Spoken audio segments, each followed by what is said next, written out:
et Axel de Tarlet qui est là aussi. Alors il est là sans être là, on est tous à distance, tous chez nous. Vous m'entendez Axel? Oui, très bien. Vous me Bonjour, recevez Mathieu. bien. Bonjour Axel de Tarlet. Le monde bouge. Renault renonce à la Chine. Renault, comme Peugeot, Citroën, n'ont jamais réussi à s'imposer sur le marché chinois. Bah oui, l'un comme l'autre pèse moins de 0,5% de ce marché.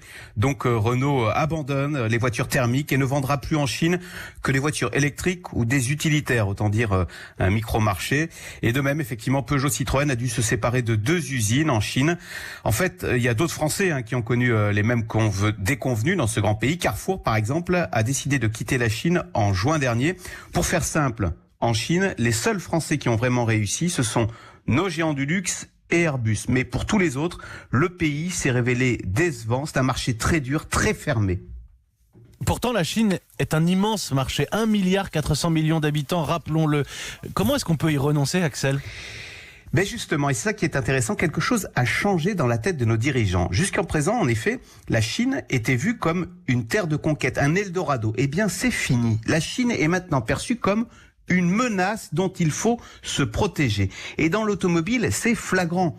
Nos constructeurs redoutent l'invasion en Europe de voitures chinoises à bas coût, comme c'est arrivé dans le pneu. Et Jean-Dominique Sénard, c'est l'actuel patron de Renault, qui était avant patron de Michelin, sait de quoi il parle. Mais il y a plus grave.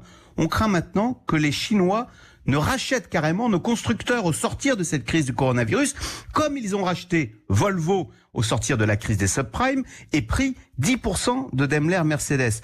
C'est d'ailleurs une vraie crainte du gouvernement français, surtout après le krach boursier du coronavirus, avec en bourse, Renault par exemple vaut maintenant une bouchée de pain, à peine 5 milliards d'euros. Alors néanmoins, il y a un fait nouveau, c'est que l'Europe, qu'on disait libérale et ouverte au monde, eh bien l'Europe a changé de doctrine et elle appelle maintenant à faire barrage aux appétits chinois. Vous voyez, quelque chose a fondamentalement changé. C'en est fini de cette Europe conquérante avec notre CAC 40 à l'assaut du monde.